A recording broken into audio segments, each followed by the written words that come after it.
make our world a happier place. Together.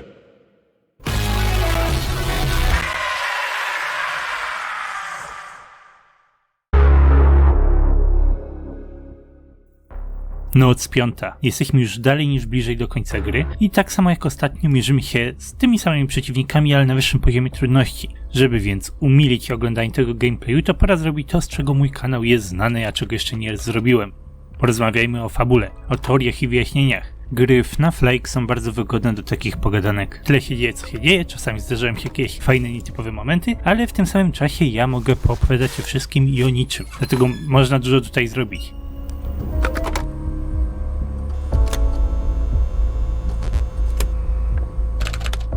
Większość fabuły, którą do tej pory znamy, pochodzi ze wstępnej cutscenki, ale żeby zrozumieć pełny kontekst, to dobrze jest posiadać jakąś ogólną znajomość konceptu SCP.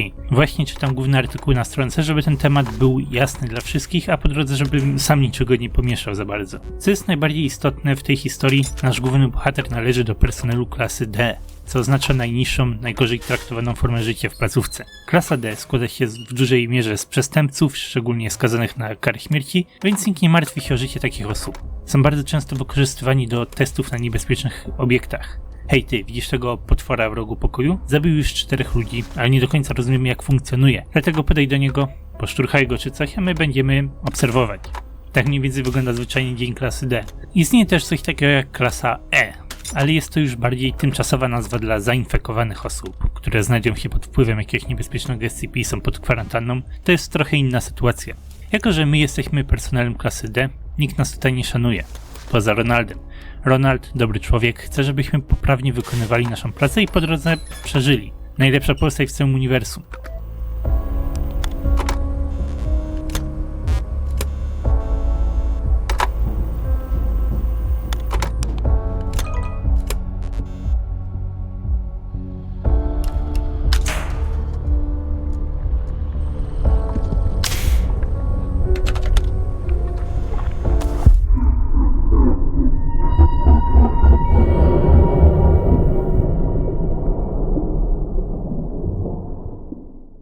Sam ten projekt The Endurance w głównej mierze związany jest z utrzymywaniem placówki przy życiu.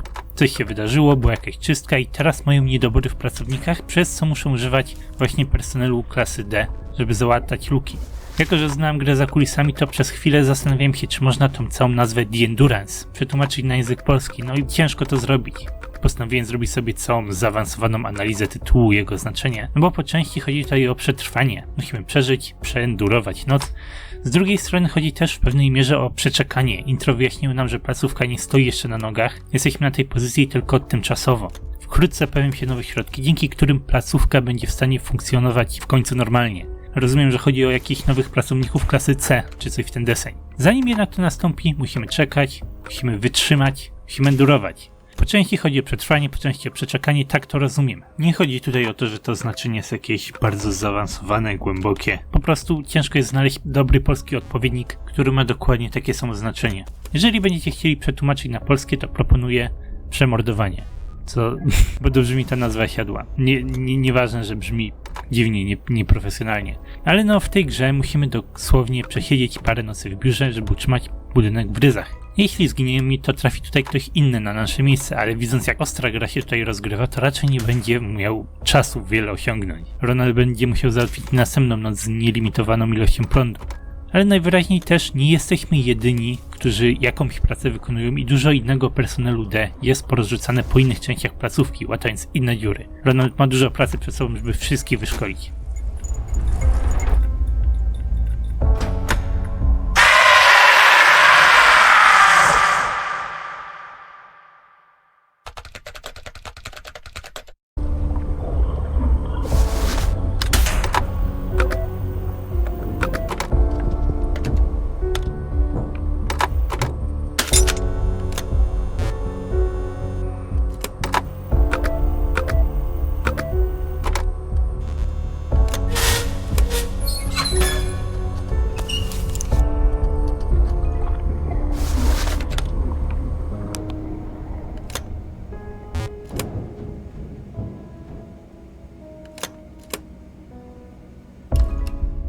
Ta noc jest już o tyle ciężka, że nie udało mi się jej przejść za pierwszym podejściem. No pewnie dałbym radę, jakbym się bardziej postarał, ale no tak całkowicie na luzie po prostu zrobiłem ile mogłem. Nie jest to jakaś niesamowicie ciężka noc, ale nie jest też za łatwa, tak żebym ją przeszedł z zamkniętymi oczami.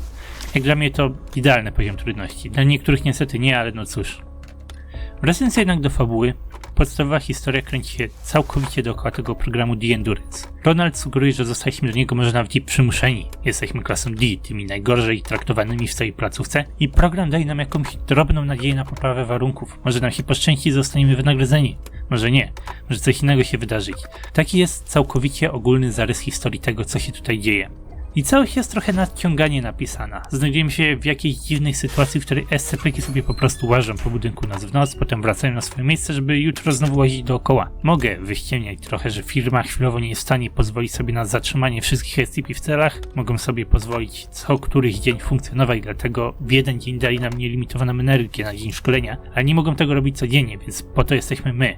Wyjaśnienie wciąż jest trochę na siłę, ale właśnie o to chodzi, bo to nie jest tutaj potrzebne. Nie jest to żadna twarda, poważna fabuła, w której zapłaczesz nad kompleksowymi, czterowymiarowymi postaciami. The Endurance nic takiego nie potrzebuje. Jakby wyjaśnienia zostały podane i cały świat funkcjonuje dookoła tych wyjaśnień, tyle. Fabuła jest bardzo w stylu FNAF 1, podstawowe informacje są proste, zrozumiałe, ale nic innego się za bardzo nie rozwija w międzyczasie. Tak naprawdę możesz sobie pograć w grę i nie musisz się na żaden inny temat w ogóle zastanawiać. Stróż nocny zaczyna pracę, pracuje, kończy pracę i tyle. Taka jest główna fabuła. A jeśli chcesz się pozastanawiać, to musimy jeszcze chwilę poczekać i dopiero przejść całą grę, bo inaczej musiałbym zaspoilerować parę rzeczy do przodu. Ale ogólny zarys jest bardzo prosty. Gameplay jest główną częścią gry, a fabuła go tylko lekko dopełnia.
Gra kończy się tak, że dostaliśmy jedzenie do naszej izolatki. Tyle. Wygląda na to, że ta historia nie może skończyć się w żaden inny sposób i nasze poświęcenie żadnego większego znaczenia nie miało. Taki los personelu klasy D. Dali nam nadzieję, ale nasz los nikogo nie obchodzi.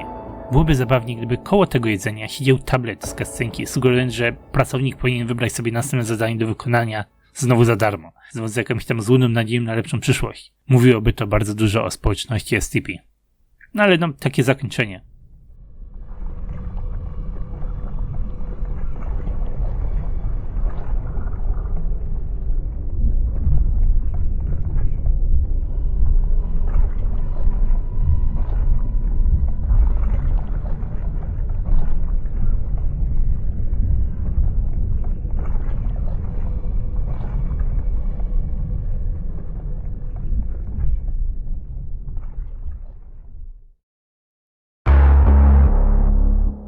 W samym przejściu nocy 5 wygląda, jakby to był koniec, nie odblokowuje się żadna noc 6, żaden custom night ani nic takiego, ale dostaliśmy poważnego hinta.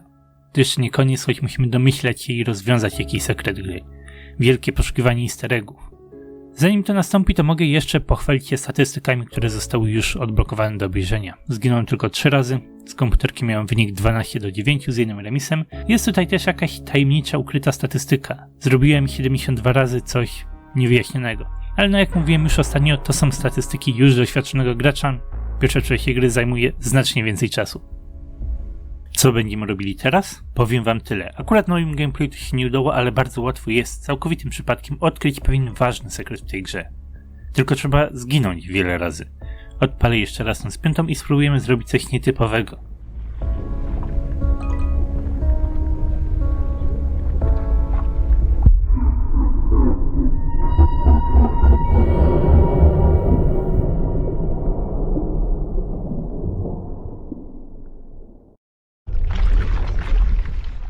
Jeśli znacie fabułę związaną z SCP-106, to możecie wiedzieć, że szaleńc ma bardzo specyficzną umiejętność. Potrafi przenosić ludzi do tak zwanego Pocket Dimension, po polsku to wymiar kieszonkowy lub wymiar łzowy, jak to jest przetłumaczone w grze.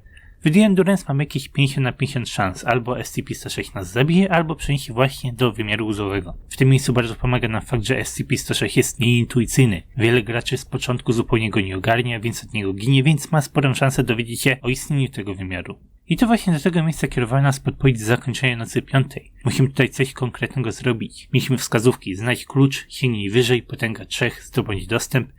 Ciężko jest zinterpretować te wskazówki, tak więc na ten moment najlepiej jest po prostu rozejrzeć się. Będziemy po tym miejscu chwilę łazili. Widzicie tą wielką przepaść, masę małych latających kamieni? Właśnie tak, chwilę nam zajmie, żeby w ogóle nauczyć się poruszać po tym miejscu, żeby co chwilę głupio nie wpadać w przepaść. No i będę całkowicie szczery, że choć znam to miejsce od dłuższego czasu, to tak długo tutaj nie łaziłem, że straciłem jakiekolwiek umiejętności manualne. Tutaj akurat zaczynam dosyć od zera. Ale bardzo wygodne jest to, że te wysepki mogą bardzo często zrespić się jedna obok drugiej, więc mogę opóźniać wchodzenie na te małe skały. Całe to miejsce jest pełne szkieletów, widać, że jacyś inni ludzie trafili do tego wymiaru, ale nigdy go nie opuścili. Ja bym tutaj minimalnie szalał, bo Elek pozmieniał te wysepki dosłownie na ostatnią chwilę, więc nie mam do końca pojęcia, co tutaj się dzieje i jak mam się poruszać.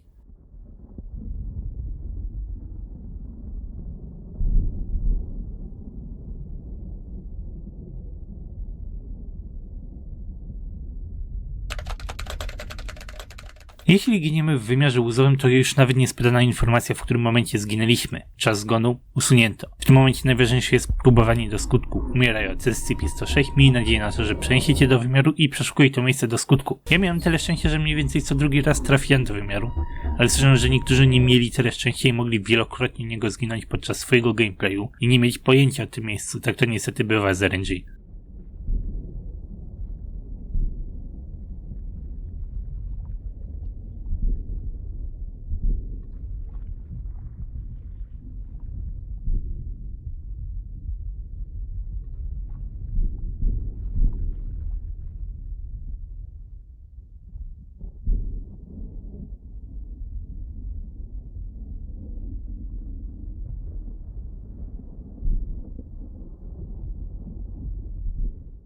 Na tym gameplayu widać za dużo mojego ducha beta testera i sprawdzam, czy nie da się jakoś zbugować i biegać po ściankach, więc przepraszam za to.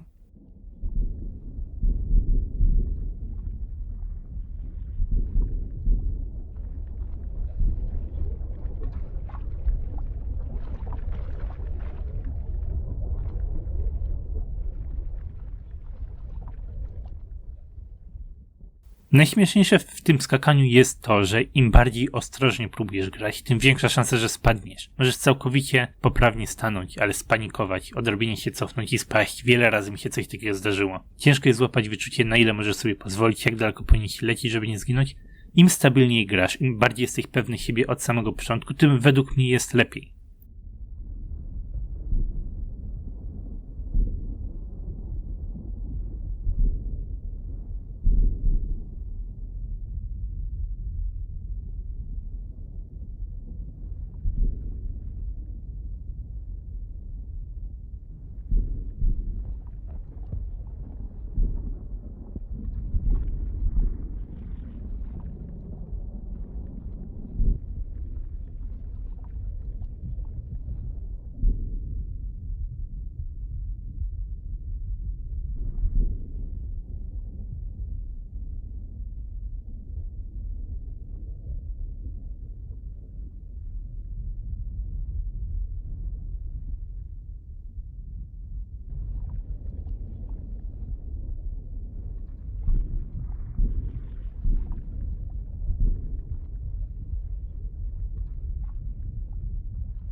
13 minut zajęło mi pierwsze znalezienie czegoś konkretnego. Znalazłem przypaloną notkę. Jest to dziwna znajdźka, która leżała tuż obok jednego ze szkieletów. I właśnie o to tutaj chodzi. To mamy znaleźć, kiedy wchodzimy do Pocket Dimension.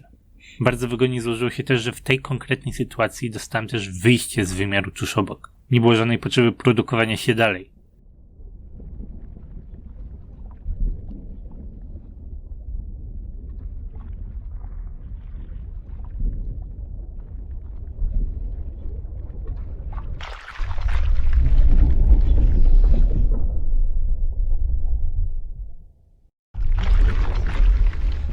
Warte uwagi jest to, że wyjście prowadzi cię z powrotem do gry.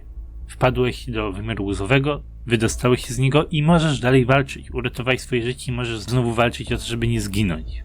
Jak miło. W pokoju mam już jedną część kartki, która ma na sobie jakiś urwany tekst. Znaczy nie jest to jedyna kartka, którą musimy zdobyć. Pamiętajcie, jak to było powiedziane we wskazówce. Potęga 3. Kartki dadzą nam klucz. Z tego co rozumiem, to 106 może nas kilkakrotnie wrzucić do Pocket Dimension podczas jednej i tej samej nocy, więc śmiesznie byłoby złapać wszystkie 3 kartki na jednym podejściu. Niestety mi się to nie udało tym razem. Po tych paru porażkach teraz już znacznie pewniej skaczę po skałach. Wciąż nie mam jakiejś takiej pełnej pewności siebie, ale spadam znacznie mniej razy.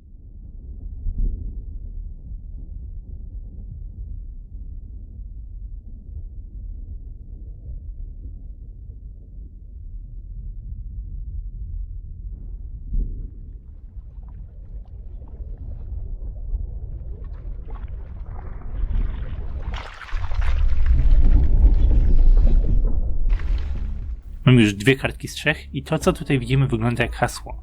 V98P. Hasło składają się z 5 znaków w tej grze, więc ostatnia litera powinna znaleźć się na 3. kartce, którą będę musiał zdobyć. Tylko wiecie co, ja nie muszę jej zdobywać tak naprawdę. Alfabet to tylko 26 znaków, cyfry to tylko 10 znaków. Jak nic nie wyjdzie, to jeszcze wyjdą znaki specjalne, ale hasło można w tym momencie już z łatwością zgadywać.